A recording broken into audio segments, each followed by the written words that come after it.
Hi friends, ಎಲ್ಲರಿಗೂ ಶುಭ Sunday. ಮೊದಲನೇದಾಗಿ ಒಂದು ಶುಭ ಸುದ್ದಿ ಏನಂದರೆ, 50 ಓವರಿನ ವಿಶ್ವಕಪ್ ಅಂಡರ್-19 ವಿಶ್ವಕಪ್ದಲ್ಲಿ ಭಾರತ ಎರಡನೇ ಪಂದ್ಯದಲ್ಲಿ ಬಾಂಗ್ಲಾದೇಶ ವಿರುದ್ಧ 16 ರನ್ಗಳ ಜಯ ಸಾಧಿಸಿದ್ದಾರೆ. ಇನ್ನೊಂದು ವಿದರ್ಭ ಫೈನಲ್ ಇವತ್ತು ವಿಜಯ ಹಜಾರೆ ಟ್ರೋಫಿಯಲ್ಲಿ 317 8 ವಿಕೆಟು. ಅದರಲ್ಲಿ ಟೈಡ್ ಅವರು 128, ಸಿದ್ಧಾರ್ಥ್ ಅವರು 54 ರನ್ನು, 4 ವಿಕೆಟ್ ಪವಾಗೆ ತೊಗೊಂಡಿರ್ತಾರೆ. ಒಂದು ದಾಖಲೆ ಏನಂದರೆ, ಲಿಸ್ಟ್ ಎ ಕ್ರಿಕೆಟ್ನಲ್ಲಿ 16 ಪಂದ್ಯದಲ್ಲಿ ಅಮನ್ ಮಕಾಡೆ ಅವರು ಶ್ಯಾಮ್ ಪೊಲಾಕ್ ಅವರ ದಾಖಲೆಯನ್ನು ಮುರಿತಾರೆ, 1000 ರನ್ ತೆಗಿತಾರೆ. ನೆಕ್ಸ್ಟ್ ಮೇನ್ ಪಾಯಿಂಟ್ ಅಂದರೆ, ಇವತ್ತು ಸಿರೀಸ್ ಡಿಸೈಡ್ ಮ್ಯಾಚು ರಾಜ್ಕೋಟಲ್ಲಿ ಇಂದೋರಲ್ಲಿ ನಡೆದಂಥ ಪಂದ್ಯ.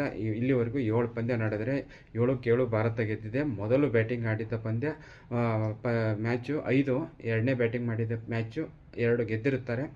ಚೈಲ್ಡ್ ಕ್ಯಾಪ್ಟನ್ ಕೊಟ್ಟರೆ ಇದಕ್ಕೆ ಅನ್ನೋದಕ್ಕೂ ಬೆಸ್ಟ್ ಎಕ್ಸಾಂಪಲ್. ನಾನು ಯಾಕೆ ಹೇಳ್ತಾ ಇದ್ದೀನಿ ಅರ್ಥ ಮಾಡ್ಕೊಳ್ಳಿ. ಇವತ್ತು ಭಾರತ ಟಾಸ್ ಗೆದ್ದು ನ್ಯೂಜಿಲ್ಯಾಂಡ್ ಅವ್ರಿಗೆ ಬ್ಯಾಟಿಂಗ್ ಕೊಟ್ಟಿದೆ. ನ್ಯೂಜಿಲ್ಯಾಂಡ್ ಅವರು ಮೊದಲ 5 ರನ್ನಿಗೆ 2 ವಿಕೆಟ್ ಹೋಗ್ತಾರೆ. ನಂತರ 3ನೇ ವಿಕೆಟ್ ಪಾರ್ಟ್ನರ್ಶಿಪ್ 219 ರನ್ ಹೊಡಿತಾರೆ.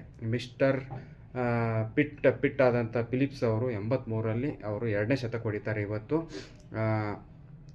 ನೆಕ್ಸ್ಟು ಮಿಚೆಲ್ ಅವ್ರ ಬಗ್ಗೆ ಹೇಳಬೇಕಂದ್ರೆ, ಅವರು ಕೇವಲ ಆಡಿದ 11 ಪಂದ್ಯದಲ್ಲಿ ಭಾರತ ವಿರುದ್ಧ 733 ರನ್ನು. ಈ ಸರಣಿಯಲ್ಲಿ 3 ಪಂದ್ಯದಲ್ಲಿ 339 ರನ್ನು. ಭಾರತದ ವಿರುದ್ಧ ಕಳೆದ 4 ಪಂದ್ಯದಲ್ಲಿ 3 ಶತಕ.